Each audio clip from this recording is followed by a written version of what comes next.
जय श्री राधे कृष्णा। हमारे YouTube channel में आप सभी का स्वागत है। माता बहनों एवं सभी भाई बंधुओं का स्वागत करता हूं।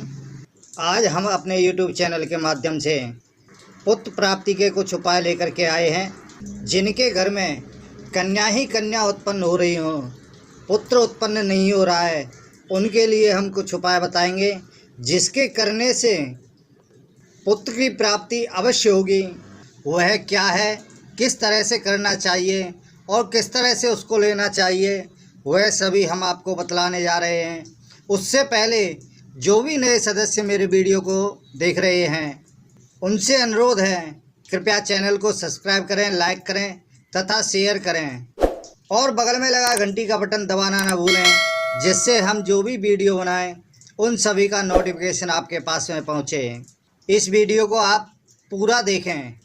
तो आइए सर्वप्रथम हम बात करते हैं। कोई भी आप दवा लें या कुछ भी कार्य करें, सबसे पहले मन में श्रद्धा और भावना का होना अति आवश्यक है। जब तक मन में श्रद्धा और भावना नहीं रहेगी तब तक आपको पूर्ण रूप से फल प्राप्त नहीं होगा। मन में आस्था का होना अति आवश्यक है। तो दोस्तों, अब हम बात करते हैं कि हमको क्या लेना चाहिए जिससे पुत्र की प्राप्ति हो। तो सबसे पहले इस बात का ध्यान रखें, यह जो दवाई मैं आपको बताने जा रहा हूँ यह दूसरे और तीसरे महीने के बीच के अंतर्गत में लेनी है। इससे ऊपर अगर महीना चढ़ जाता है तो यह दवाई पूर्ण रूप से काम नहीं करेगी। जिनके कन्या ही उत्पन्न हो रही हैं और प्रथम माह चढ़ चुका है और आपको पता चल गया है कि हमारा गर्भाधारण हो चुका है, तो उस समय आप इस दवाई को अवश्य लें, जिसके लेने से पुत्र की प्राप्ति अवश्य होगी। वह दवाई कौन सी है? सबसे पहले आप एक मोर पंख लीजिए। मोर पंख लेने के पश्चात में उसका जो अंदर का चंद्रमा है गुड़ अथवा शक्कर में मिला करके, लेकिन इस बात का ध्यान रहे आप स्वयं ना मिलाएं उसे, कोई लड़का हो उससे आप मिलवाएं, लेकिन आसपास में कन्या नहीं होनी चाहिए और ना ही आप कन्या के हाथ से वह दवाई लें।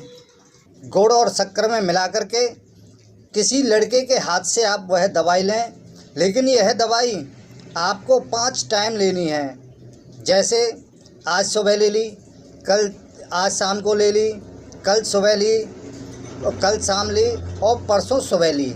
इस तरीके से 5 टाइम वह दवाई लेनी है, लेकिन मन में भगवान का नाम अवश्य होना चाहिए। और इस मोर पंख को लेने के पश्चात में आपको आधा घंटे तक कुछ खाना पीना नहीं है। दवाई लेते समय इस बात का अवश्य ध्यान रखें कि पास में कोई कन्या ना हो। और दूसरी दवाई है शिवलिंगी का बीज, आप लेकर के आएँ और उसे रात को कच्चे दूध में, कच्चा दूध गाय का होना चाहिए, गाय वह होनी चाहिए जिसके नीचे बछड़ा हो, उसका दूध लेकर के आधा गिलास उसमें शिवलिंगी के बीज डाल दीजिए। प्रातः काल में आपको उस दूध को छान करके पीना है और शिवलिंगी के जो बीज हैं वह ऐसी जगह पर डालने हैं जहाँ वे अंकुर न दे पाएँ, यानी पौधे के रूप में न हो पाएँ। यह भी आपको 5 टाइम ही उपाय करना है। आज सुबह, आज शाम को, कल सुबह, इस तरीके से लगातार 5 टाइम ही करना है। और तीसरा उपाय है चिड़चिटा की जड़ और चिड़चिटा के बीज। इन दोनों को आप ले आइए और ला करके दोनों को मिक्स करके पीसिए। पीसने के पश्चात में आप शुद्ध शहद में उसे मिला दीजिए और मिलाने के पश्चात उस शहद को लेना है, यानी उस दवाई को लेना है।